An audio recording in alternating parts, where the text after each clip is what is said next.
And we're live. Here we go. Zip. In a second. That's Welcome to the... Sorry. Well, damn you, Brad. I suck. Welcome to the Alien Invasion number 234, recorded on Friday night, January 5th, 2018. I'm Dave Nelson, along with Brad Ludwig. Hello, Brad. Hello. Are you warm? Barely. No, I'm in the house. It's set to 68 degrees, and we're hoping for the best. All right. You, sir, are in Canada. Yes. How cold is it there as of this time we are recording? Okay, I will tell you in a moment. Hang on. It is, let's see, it's minus 23 Celsius. And I'm sure with the wind chill, it's closer to minus 40 Celsius. And I can't tell you right now exactly what that is in Fahrenheit, but it's damn cold. Actually, we'll do this. Okay. Right now, it is just about minus 19 Celsius where I'm at. Okay. And yours was what? Minus 23.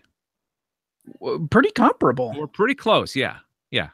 And you are a little bit closer to the East Coast where you're at. So you're probably getting a little bit of that. Maybe a little bit. All right. So coming up, Guillermo del Toro says he saw a real UFO, and we'll have his reaction to it. Mystery of alien megastructure star has been cracked. Plus a sighting along with our picks and warnings. Before all that, though, our question. Hang on. Oh, I should probably take a look at that. Might not be a bad idea. Okay. Boom. Since it's a new year, this is our first episode of 2018. What are your predictions regarding extraterrestrial life, like discoveries and or first contact for the new year, Brad? You know, I want to say I think that we're going to get a little bit closer to answering the question, like definitively, was there life on Mars? I was thinking the same thing. I think this is the year for it. In fact, I believe it's this year that another craft is going to land on Mars. I think you're right.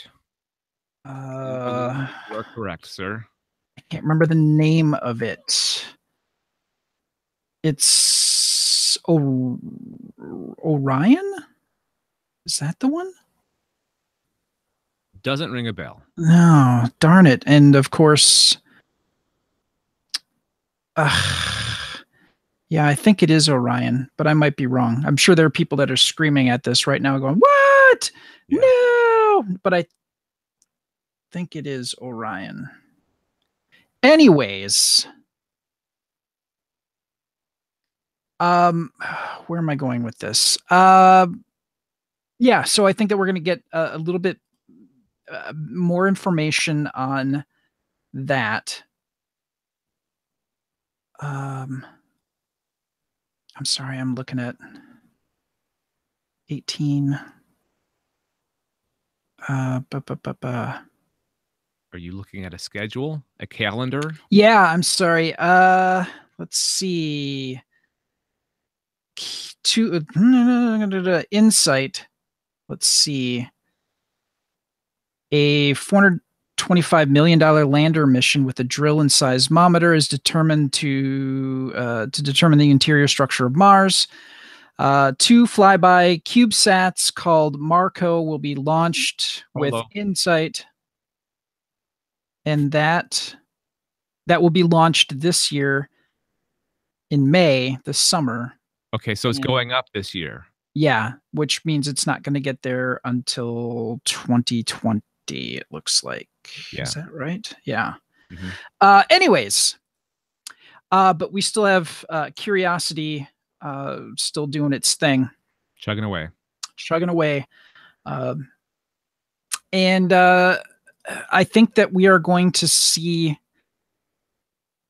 a little bit more with technology with like long distance, like craft. You know what I'm saying? Being able to fly maybe faster or speeding up some of our timetables to get to Mars and things like that. Yeah. I think we'll see advances in technology. I've seen more and more stories about that technology where they push the craft with a beam of some kind. I forget how that works. Mm-hmm. I've seen more and more stuff about that, more talk about that. This year, also, Elon Musk will test his Falcon Heavy, I believe, in a couple weeks. He's putting up a Tesla into orbit. It's pretty cool. But my actual predictions, one of them is an increase in UFO activity, more sightings, more people reporting sightings in 2018. And I think we'll hear more about that government program that we talked about on the last episode. I think more information will come out from that. There'll be leaks from their whatever cases they worked on when the organization was still running. So those are my two predictions for 2018. Interesting. Happy New Year. Happy New Year. Okay, let's move on here to the news. And the news is the news, and the news. All right. Oh, you're first. Okay. All right, Brad, let's launch into the news. And it looks like you have the first story, so go right ahead. I do, and it is yet another follow-up on something that we've been talking about off and on, and something that's kind of been on some people's minds. Talking about that supposed alien megastructure that astronomers had made an observation, and it looked like it might have been something like an alien megastructure surrounding a star, because sort of like a Dyson sphere. Kind of like a Dyson sphere. What is a Dyson sphere? For those of you who don't know, it is a structure that would be put around a star to harvest as much energy as possible from the star.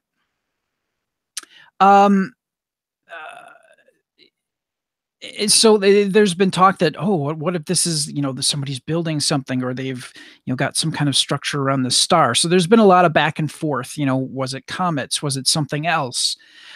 Here we go. And this is from, let's see, this is from National Geographic. So it's a legit source. Here we go. In what will most certainly be disappointing news for alien aficionados, or at least those hoping for signs of ET, scientists have concluded that the deeply erratic twinkling of the most perplexing star in the sky is not the work of aliens, but dust. Oh, no. Yeah. This star that they've been tracking is in the constellation Cygnus, the Swan. It's been baffling astronomers with its random dips in brightness. Larger and brighter than the sun, and nicknamed Tabby's star. The stellar weirdo, I like that, that's very scientific, stepped into the spotlight when scientists proposed that alien-built megastructures could be sporadically causing it to darken as they crossed its face. But new observations suggest the real culprit is dust. I'm not saying it's dust, but it's dust. Perhaps the remains of a planet or a moon the star recently destroyed. So even though plain old dust is considerably less exciting than crafty aliens, they make it sound like they nip off to Michael's and, knit something to put around the star. There's still some... They have a coupon. It's all right. There's still some cosmic sleuthing to be done. Jason Wright from Pennsylvania State University says, I love a really good mystery, and I especially love it when all our best ideas just go right out the window. It means we get to have more fun. He sounds like a frat dude more than an astronomer. Sounds like George Costanza. At least the way that you said it. Right out the window, Jerry. The fact that it turned out to be boring old dust, as some would put it, is what everyone expected. But I'm gratified that we still have a nice, healthy mystery to crunch on. Now, like I said, this mystery started in 2011 when the Kepler craft, which is mapping out extrasolar planets, discovered this during when it discovered more than 2,300 planets during a 4 years of its primary observations. But the dips that Kepler recorded from Tabby's star didn't correspond to anything remotely like a planet's shadowy fingerprint. Instead, they appeared to be more intense and almost entirely random. Once alerted to the star, formerly called, no, we're not doing that, astronomers. All right.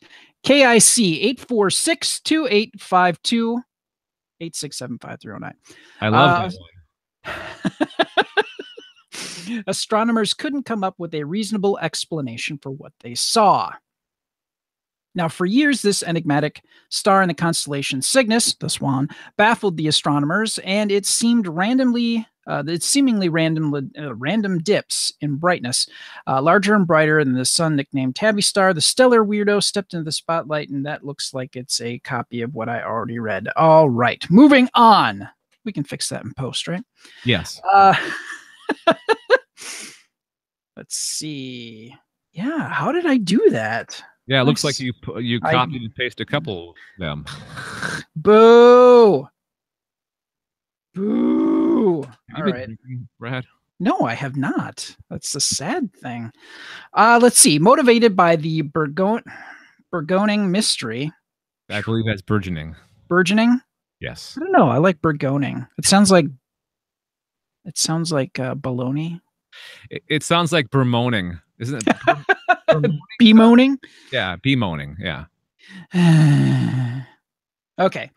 Motivated by the burgeoning mystery, teams of scientists combed through data spanning more than a century, looking for patterns that could reveal the source of the star's enigmatic dimming. Data suggested that independently of the individual blips, the star is consistently getting dimmer.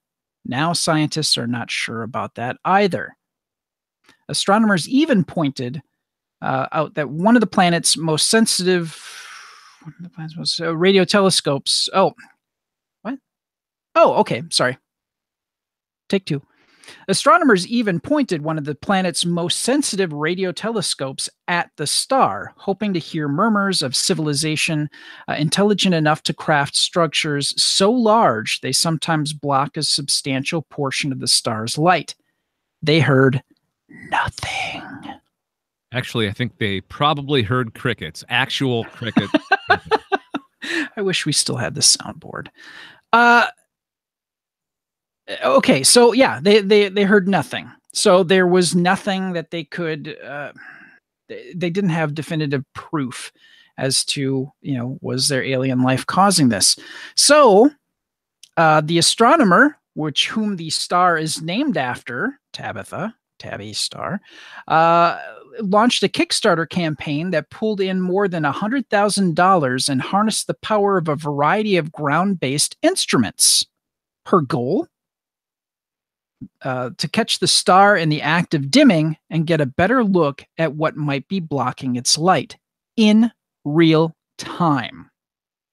Now, the observations began in March of 2016 and continued through December of 2017. Just last month. And in May of last year, Tabitha got lucky. Oh, that took a turn. Wow. Her star began to dim. Almost immediately, nearly a dozen telescopes on Earth swiveled to stare at it. Can you just imagine that? Sorry. The scientists furiously collecting data in nearly every wavelength of light. After months and 4 distinct dips named Elsie, Celeste, Skara Bray,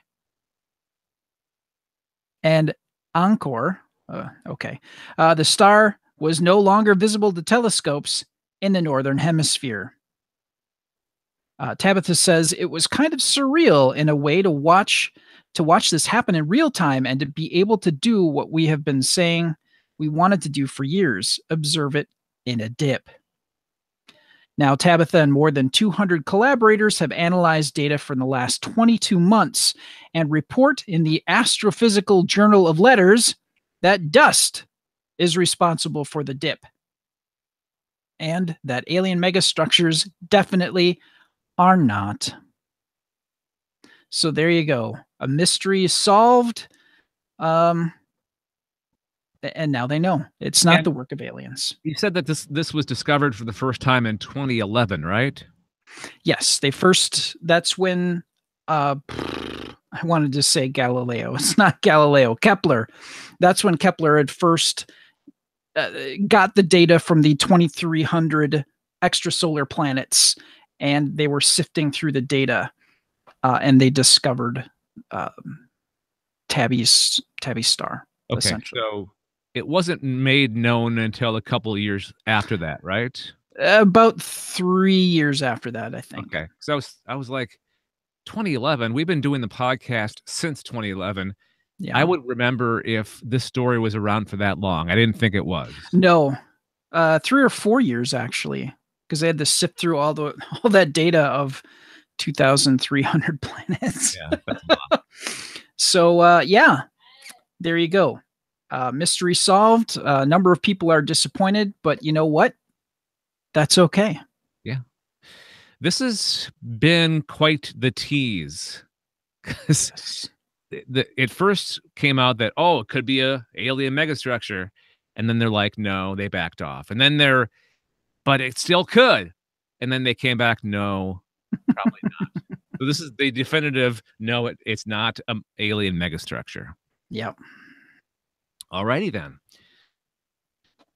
I'm disappointed. Well, that's okay. Maybe we'll have another discovery like this, and it will be finally an alien megastructure.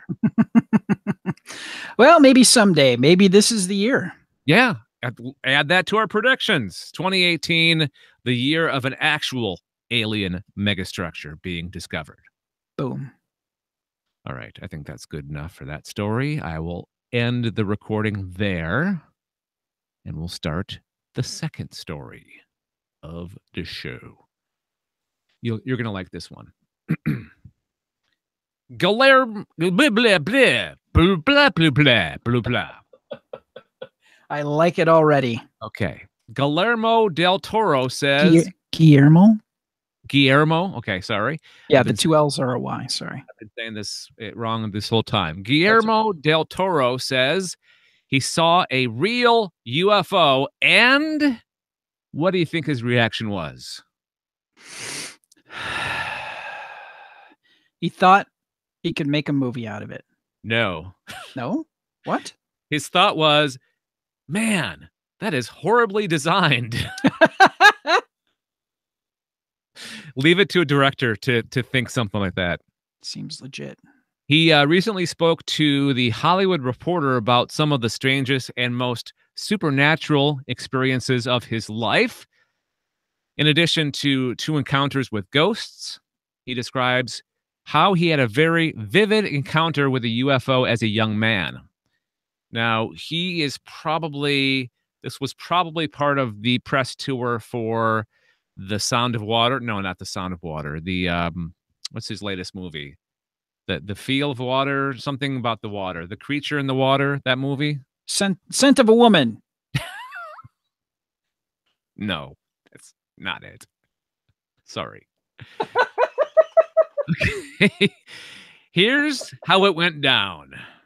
He described buying a 6-pack, which he insists he did not drink, with a friend, and the pair drove out to look at the stars on the side of an isolated freeway near Guadalajara, Mexico.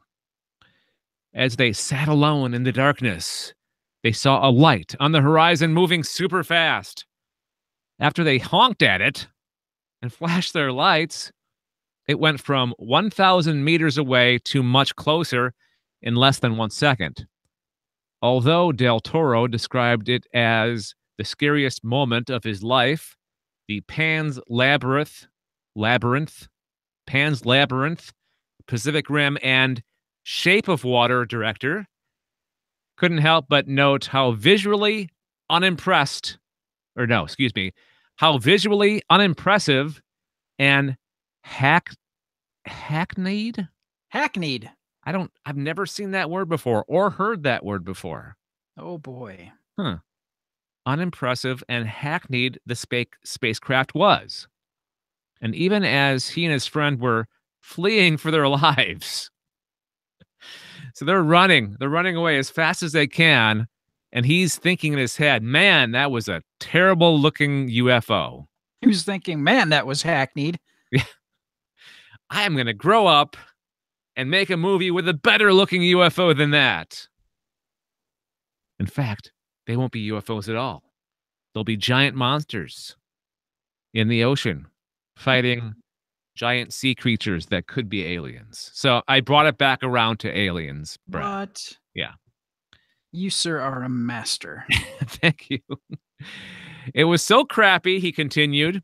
It was a flying saucer, so cliched, with lights blinking. It's so sad. All right, Trump. I wish I could reveal they're not what you think they are. They are what you think they are. I don't know what that means. It's a bit weird to think that a real UFO could seem derivative compared to the Hollywood versions of that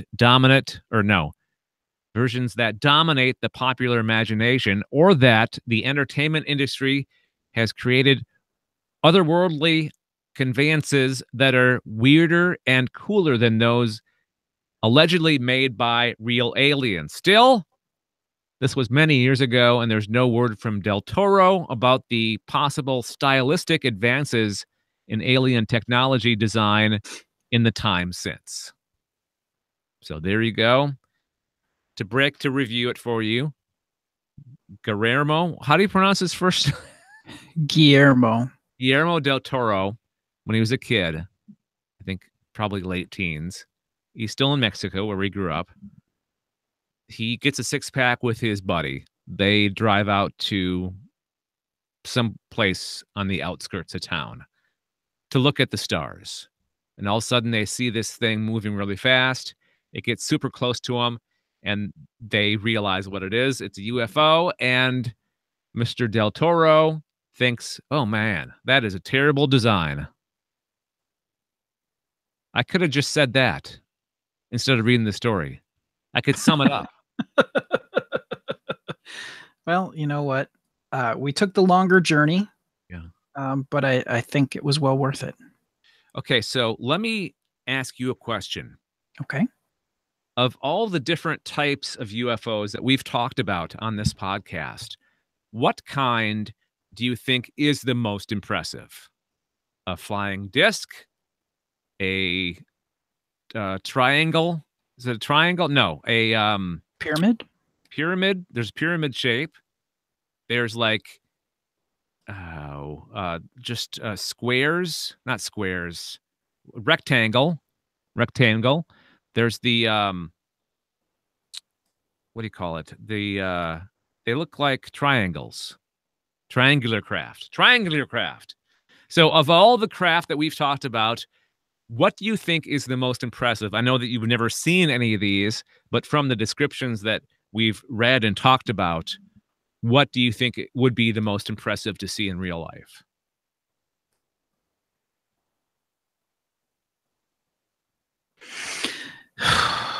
Maybe a pyramid?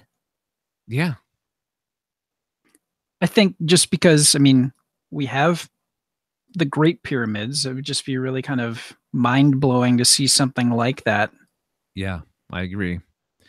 Also, it would almost seem like you were watching an episode of Stargate, right?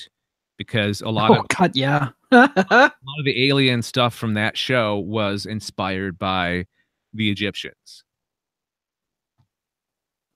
Yes. I'm going to say the most impressive of all the ones that we've talked about would be the triangular shaped ones, because they always seem like they're just gigantic and dark and move like so quietly. Like all of the reports, or a lot of the reports that we've read on this show, have been about people that have just looked up and saw them floating in the sky without even realizing they were there. So I'm going to say triangular is the shape that I think would be the most impressive to see in real life. That sounds good. Okay. All right. Hopefully we'll get to see one of the types of shapes someday in real life. That would be awesome. That would. Yeah. Maybe add that to our predictions of 2018. One of us is going to see an actual UFO. Boom. All right. See, we're doing the whole thing of putting it out there in the universe to make it happen, right?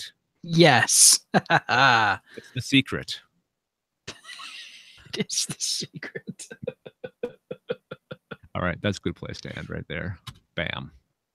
All right. I had the chat room from YouTube here somewhere in my myriad of windows. Oh, there it is. Okay, so the person watching us is not Growly Bear, I don't think, because he would have said something in the chat room by now. All right. Okay, let's record and move on to sightings. So, all right, here we go. It is time for our sightings segment. This is where we talk about an incident or a thing that somebody saw once in the sky, or it could be on the ground, that they thought might possibly be an alien craft of some kind. And this week, it's Brad's turn to bring the sighting to us. So what do you got, Brad? Well, I'll tell you what I got. I found a new interesting website. It is newfork.org. NUFORC. What .org. does New Fork stand for? That's a very good question. It's the National UFO Reporting Center. Oh, okay. I've heard of these. I've heard of this organization from way back in the day, listening to Coast to Coast AM. There you go. And so I figured I would dip into this resource and see what I could find. And sure enough, if I didn't find something from just before Christmas of 2017, so just a few weeks ago, this particular sighting happened on December 20th of 2017 at a little after 10 p.m. Now, this was in people from anybody listening from Kentucky, I apologize. Berea, Berea. It doesn't feel right to say Berea. Barium? No, that's I'm going to go with Berea, Kentucky. This particular craft was actually a light. They couldn't determine a shape, but it was a light in the sky that lasted for 30 minutes and was red and green and hovering over the city. That's a good long time, 30 minutes. Yeah, 30 minutes is a lot of time. At approximately, 9:14 p.m. No, that's not. I wonder if there was a shift in, because 2200 is 10 p.m. Yeah. Huh, weird. I want. Okay, never mind. This particular person reports at 9:14, my boyfriend, mom, and myself observed a singular light in the sky. I went inside for my binoculars and viewed the object. To my surprise, I saw a red and green light. When we first saw the object, it was flying at about the height of what a helicopter would fly at, I guess. And then after about 30 minutes, we realized it was slowly rising to about the height of what an airplane would fly at. Then we just went back inside. This has to be one of the most boring sightings I've ever seen or heard. You're welcome, sir. You're welcome. We saw something in the sky, and then we went back inside. And we took a nap at the end. Alrighty. Yeah, I'm sorry that wasn't all that exciting. But you know what? Sometimes in the field of science, I mean, you don't get the Indiana Jones moments in the real world. Sometimes you got a little bit of drudgery to get through, and then you get the thing. So not everybody can be a rock star. Absolutely. Yeah, we all aren't special. It's true. As society would think or tell you, you're not special. All right. So, okay, this will be a great way to bring in a discussion about people that listen to this podcast. If you've ever seen something in the sky that you couldn't explain, we would love to hear about it. So, there's many ways to get a hold of us. A few of them are, you can email aliens@gncasts.com. That's GNCASTS.com. You can call our voicemail number. It's 805-328-3966, 805-328-3966, or head to our website, send us a message through there, or connect with us on Facebook or Twitter. And we'd love to talk about the thing that you experienced, the light in the sky, the craft. I'd love to hear a story about an actual craft, a structure that you saw, real structure. Heck yeah. Yeah. So, let's get a listener sighting for a change. That would be awesome. Yeah. So, go out. Go outside right now. I don't care how cold it is. Well, if it's really cold, make sure that you dress in layers and you cover that exposed skin, because I don't want you to get hurt or die. So get bundled up, depending on what part of the world and the weather that you're having. Go outside to an isolated area. Bring your camera with you, your phone with the camera on it, a notepad possibly, some coffee. You need some coffee to keep you awake, and wait for something to happen. And then if something does happen, let us know about it. Absolutely. I can't believe I'm actually telling people to go outside. There's no shame in that. Yeah. All right. That's good. That's good right there. All right. Moving on to the best part. Oh, you know what? I forgot to let's talk about that death. Yes. At the end of the news. Almost forgot about that. I'm recording once again. All right, so we have a third story this week, and it was kind of last minute, thanks to my wife, for letting us know about this, and it's a sad story. But actor John Paul Stewart has passed away. You may be asking yourself, who is John Paul Stewart? Well, he played Alexander Rozhenko, Worf's son, in the episode Reunion. So he is the actor, the first person to play Alexander. He died on New Year's Day at the age of 33. No reason for his death was given. Following his career as a child actor, he also encompassed the roles. He had roles in Grace Under Fire, The Wonder Years, and Little Giants. Stewart played in bands, DJ'd, and in 2015 opened a vegan restaurant. So again, John Paul Stewart has passed away at the age of 33. Alexander Rozhenko. That's a very, very sad story. Yeah, wow. What's making me sad, I knew it was bound to happen sooner or later, but the people that were in our, not just our personal world, but our encompassing what we're into, actors, singers, artists, as we grew up and became mature and went into adulthood and lived our lives, these people that we have been following are starting to pass away. Yeah.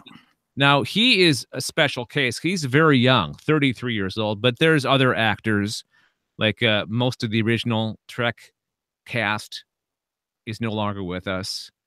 And now we're getting into secondary Trek shows. People are passing away. So, it's I don't want to say this, but Patrick Stewart will someday pass away. Like, yeah, he'll probably be the first actor of that show to pass away. So quite possibly. it's bound to happen. It's going to happen eventually. I just don't like it. Yeah. No, it does kind of suck, but it comes for us all, unfortunately. Yep, exactly. All right. Let's move on to something happier. Okay. Hang on. I'm going to put that just so I don't forget. I'm going to put this right there. Put that over there. All right. All right. Now we can talk about our. Okay, it's recording. Our picks and warnings. And this week it's a joint pick. Pretty excited about this. Heck yeah. Okay, so it's picks and warning time. Picks and warnings. Picks and warnings. Picks and warnings. Picks and warnings. Picks and warnings. Ba la la la bum. Okay. Picks and warnings. These are entertainment things that we have, read, listened to, made, played, whatever, but they have to relate in some way to aliens and extraterrestrials. And over the holidays, okay, on the last, excuse me, at the last time we recorded, you were about to go see Star Wars: The Last Jedi. I did. And over the time since we recorded last, I went to see it with my wife. Nice. And so we're going to do a joint pick this week. So, Brad, how do you want to start this? Star Wars: The Last Jedi. Do you want to do spoiler-filled or spoiler-free? We can do the old, if you don't want to be spoiled, turn off the podcast. I think that's the route we need to go. Okay, so I really do. I'm going to give people plenty of time to turn off the podcast. If you don't want Star Wars: The Last Jedi spoiled, if you haven't seen it yet, although you're probably among the minority because judging by the box office, 3/4 of the world has seen this film already, turn off the podcast in 3, 2, 1. Spoiler time. Spoiler time. All right. So give me your initial impressions, your initial reaction to Star Wars: The Last Jedi. What'd you think about it? I enjoyed it. I think it had a lot of good messages. I think a lot of positive. Okay, here, I'm going to say this and I'm going to explain it. A lot of positive things happened with this film. In that, we got to see that people are human. Heroes are human. They do stupid things. They make mistakes. And that happened a lot in this film. And that was a good thing. Okay. It reminded me a bit of Empire Strikes Back, of course, the second of the original trilogy of films, in that, boy, everything got really dark at the end. Yeah, it did. with a little bit of ray of sunshine, as it were, at the tail end. See what I did there? Anyways, but for as much crap as people gave it with okay, I want to lay out a couple of complaints that people had. One, the jump to hyperspace suicide mission. A lot of people complained about, well, why don't they just, send a bunch of X-Wing fighters and kamikaze stuff? And it's like, well, one, heroes really don't do that. Mm-hmm. Based on the American view of history of that type of warfare, that has a very negative connotation. But two, we also get to see that the Resistance has a handful of ships. They have no resources and nowhere to really go, and no way to come up with ships that they could do kamikaze runs, even remote controlled. I have to imagine that each of those ships costs billions of whatever type of currency that they used. It's very expensive. And last time I checked, the Resistance wasn't rolling in cash. So, no, that's just not going to be like that. Princess Leia and her force powers. Well, it was established in at the end of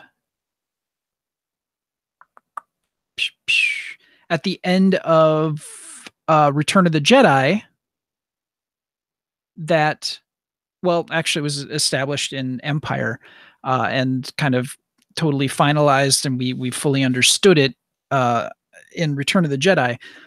She is of the lineage of Skywalker. She has the abilities, but they didn't take the time to train her.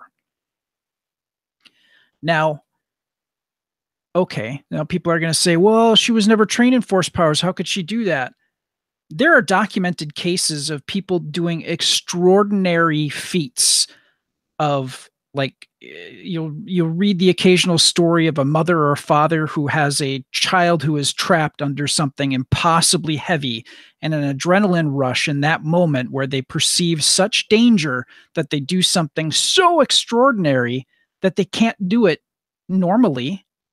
But she was in a life-threatening situation and she did a thing, and it was instinctual. I doubt that they would have her do it again. She's not going to pick up a lightsaber and do crazy stuff, but she was in an extreme situation, and natural abilities that she had untrained came to fruition and helped her. Also, we don't know what she did in the time between Return of the Jedi and this film. She may have been trained. It's been decades. Yeah. I doubt that she had full training, but I have a feeling that she may have here and there tried a couple of things. If you're hiding from the Empire, you got some free time on your hands while you're hiding. So, we just don't have those specific details, but yeah. A lot of, and people say that the whole, going to the planet of the wealthy people was pointless, but no, it really kind of pointed out that there are a small group of the haves who deal in the war and make money from it. And that was really the point of that, is seeing this ultra, and it kind of relates to a lot of the political things that are happening now, and people talk about the 1% or whatever. My computer's just being stupid. There. Okay.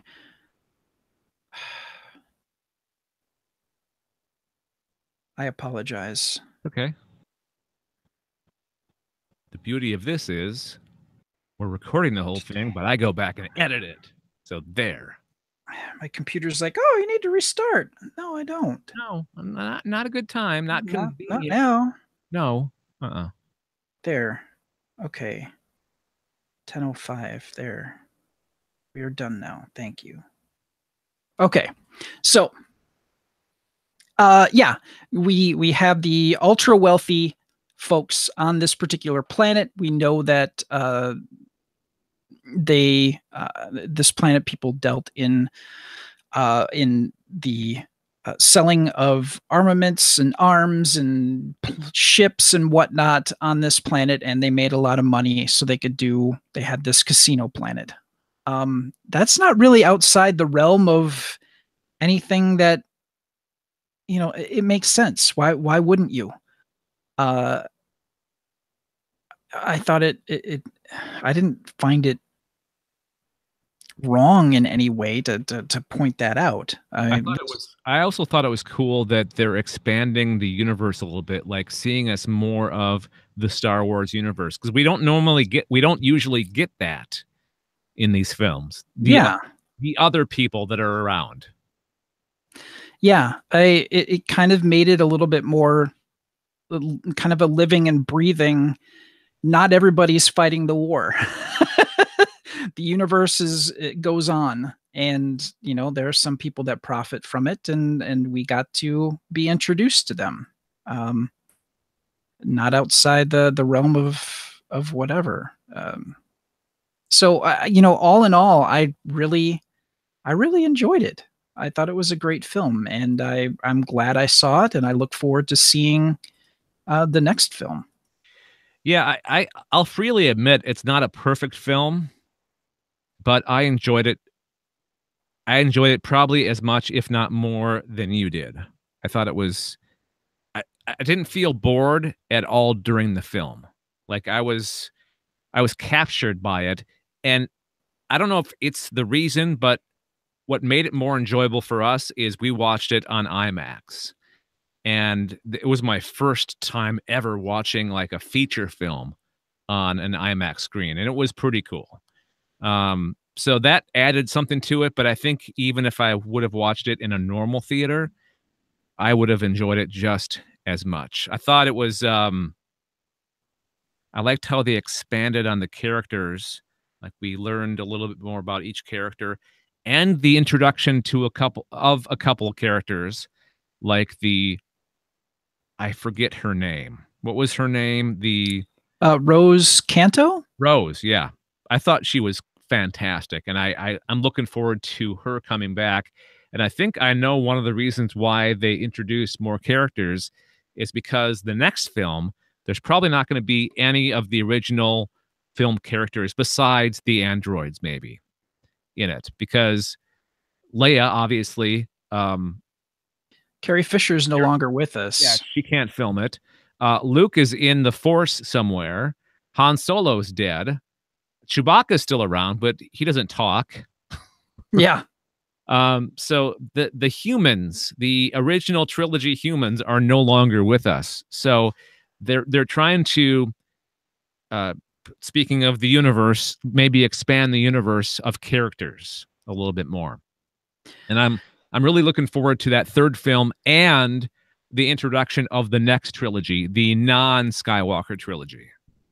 Yeah, I think that, well, the focus has been on the Skywalker family and the Skywalker story. So they had to take it somewhere else, and now was the time. So, and we still don't know who Rey's family is. Like, who was it? Kylo Ren said that you're nothing special. Yeah, your parents were drunkards who, sold you to get money for, booze. Yeah, and he may have been saying that just to get under her skin. Yeah, you can't. He doesn't seem like a trustworthy sort. So, there's definitely more to that story. So, yeah, I can see where they're going with this, and they're probably going to end this one the way similar to how Return of the Jedi ended, with him coming back around again. That's the only thing that could happen at the end of the third film. He's technically a Skywalker. Yeah. So we'll see what happens. Yeah, I'm super I loved it, and I want to go see it again. Definitely. It was a great Star Wars film, and lots of cool spaceships. Lots of cool spaceships. Lots of introduction of cute characters. The Porgs are adorable. I love the Porgs, and those cool ice wolves. Those are neat too. So collectively, what's our flying saucer score going to be on this, Brad? I want to say 4 out of 5. Yeah, I think 4. Yeah. Yeah. Okay. 4 flying saucers it is for Star Wars The Last Jedi. All right, good work. Teamwork. Go team. Go Team Venture. All right, let's wrap this up. Wrap it up. Rippity, rippity, rippity, rippity, rap. Rapperoni. San Francisco treat. All right. So that's going to do it for this edition of the Alien Invasion, a Galactic Network podcast. If you would like to read more about the stories that we covered on this episode, click on the links in the show notes. A few people we'd like to thank. Well, number one, you for listening and subscribing, but also to Monkey Warhol for giving us the intro song called Alien Syndrome. You can find out more about him at monkeywarhol.bandcamp.com. Also to Retward von Dernberg, a composer from Germany, for our closing song called Be Water. His website is thecaravel.net, TheCaravel.net. And finally, to our good friend, Mr. Ben Olson. Hi, Ben. For recording our disclaimer audio at the very start of this episode. His website is benolson.com. Brad, final thoughts. What do you got? I wanted to mention that the next alien type film that I'm looking forward to is Pacific Rim 2. Pacific Rim 2 technically, but Pacific Rim Uprising with John Boyega, who we know as Finn from the newest Star Wars trilogy. Is he speaking in his British accent in that film? He is, because he is going to be Idris Elba's son. Oh, sweet. Okay. I was wondering about that. Okay, yeah. Yes. I'm looking forward to that one. I'm looking forward to the next Cloverfield film that comes out early this spring as well. I think maybe even February, March. And I'm also catching up on the Marvel movies. I just got done watching Spider-Man Homecoming. And before that, Guardians of the Galaxy Volume 2. Oh, I just watched that again. So all I have left is Thor. And then, of course, Black Panther comes out. All leading up to Avengers Infinity War. Yes. Yeah. Lots of Marvel stuff this year. All right. Thanks for joining us, everybody. Have a fantastic couple of weeks. We'll talk to you next time. Bye. I was so glad I got the last week's episode, or the last episode out today. I'm like, I want to get it done before we record the next one. That's always the goal. Thanks to our viewer, whoever Thank you. And thanks for watching.